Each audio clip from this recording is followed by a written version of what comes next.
जल्दी से आपको काशी की अपनी ये रिपोर्ट दिखा दे कि आखिर ये जो ताबड़तोड़ दौरा पीएम का हो रहा है, क्या ये चुनावी रणभेरी है। देखिए।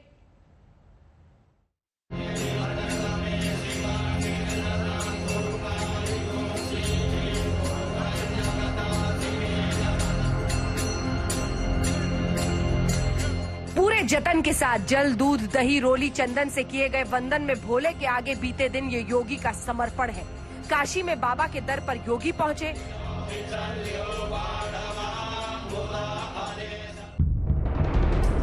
और एक दिन बाद प्रधानमंत्री नरेंद्र मोदी बनारस पहुंच रहे हैं, यानी यूपी में चुनाव की रणभेरी बच चुकी है, क्योंकि काशी से खुलेगा 2022 में लखनऊ का रास्ता और लखनऊ से फिर 2024 में खुलेगा दिल्ली का द्वार।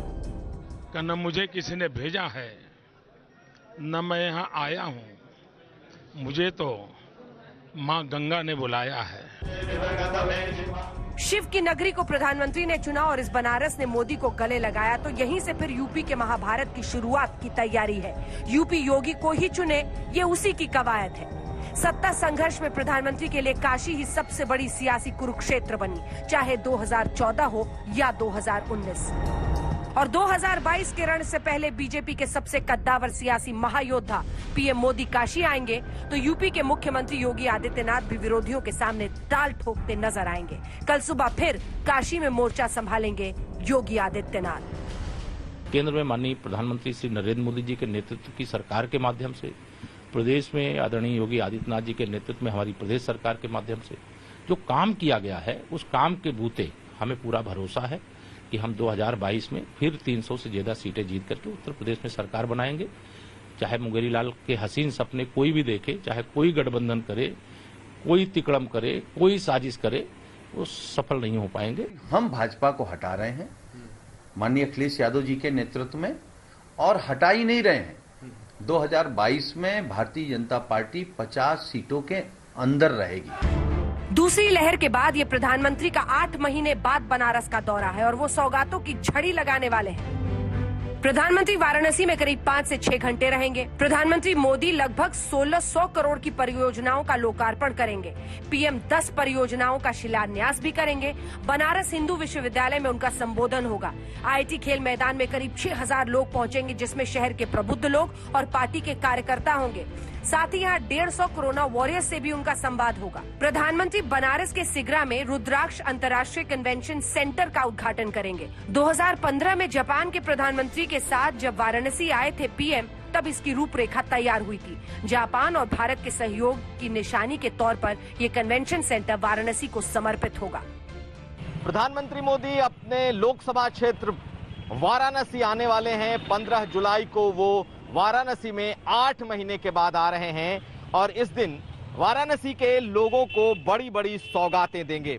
ये सबसे बड़ी सौगात है और ये है रुद्राक्ष सेंटर, जो कि सबसे बड़ा और सबसे अत्याधुनिक ऑडिटोरियम होने वाला है, जिसका उद्घाटन प्रधानमंत्री मोदी करेंगे और उनके साथ जापान के एम्बेसडर भी मौजूद रहेंगे, क्योंकि जापान के सहयोग से ये रुद्राक्ष सेंटर जो है अंतर्राष्ट्रीय सेंटर ये बना है।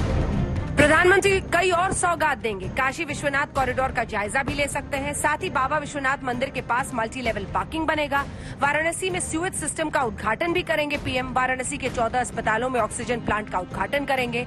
राजघाट से 80 घाट तक क्रूज बोट का संचालन भी शुरू करेंगे। कुल 68 छोटे बड़े उद्घाटन और शिलान्यास प्रधानमंत्री मोदी कल वाराणसी में करेंगे। इस ताबड़तोड़ दौरे के जरिए काशी नहीं, पूर्वांचल पर पंचायत चुनाव में अपने खिसकते प्रभाव को साधने की कोशिश करेगी बीजेपी। वहीं यूपी में 350 पार करने का दावा अखिलेश यादव भी कर चुके हैं। वो आम आदमी पार्टी की तर्ज पर मुफ्त बिजली और सरकारी नौकरियों के वादों पर दाव आजमा रहे हैं और मायावती भी अपने पारंपरिक वोट बैंक भरोसे बम्पर जीत का दावा ठोक चुकी हैं। आगामी होने वाले विधानसभा चुनाव में बीएसपी की जरूर सरकार बनाएगी, लेकिन इसके लिए यहाँ बीएसपी के लोगों को विरोधी पार्टियों के सभी साम दाम दंड भेद आदि हथकंडों से भी जरूर सावधान रहना है। समाजवादी पार्टी बहुमत की सरकार बनाई हो, जो मैंने पहले कहा था आपसे कि उत्तर प्रदेश में 350 से ज्यादा समाजवादी पार्टी के सहयोगी दल मिलकर के जीतेंगे। इधर कांग्रेस पार्टी में अपने नेतृत्व को लेकर सवाल है, तो शिवसेना सांसद संजय राउत ने भी कांग्रेस के चेहरे को नकारते हुए शरद पवार का नाम आगे कर दिया है। ना, मुझे तो लगता है कि आज सबसे सीनियर नेता शरद पवार साहब है, जिनको सब लोग चाहते हैं। जो लोग आज यूपीए में भी नहीं है, एनडीए में भी नहीं है, वो लोग भी चाहेंगे कि शरद पवार साहब के हाथ में नेतृत्व इस फ्रंट का होना चाहिए। अगर अपोजिशन का कोई फ्रंट बनता है 2024 के लिए, तो इस फ्रंट का लीडरशिप नेतृत्व पवार साहब के पास अगर जाता है, तो अकाली दल से लेकर बड़े बड़े और भी लोग हैं जो ना एनडीए में है ना यूपीए में। हालांकि खबर है कि प्रियंका वाड्रा गांधी भी 16 जुलाई को लखनऊ दौरे पर जाएंगी और यूपी प्रचार का आगाज कर सकती हैं।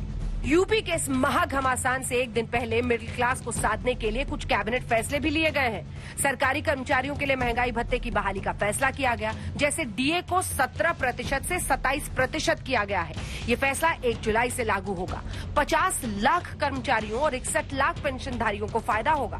सरकार ग्रामीण भारत की योजनाओं पर 9,800 करोड़ रुपया खर्च करेगी। पशुपालन के लिए भी एम्बुलेंस सेवा शुरू की जाएगी। 12,000 आयुष हेल्थ सेंटर्स खोले जाएंगे।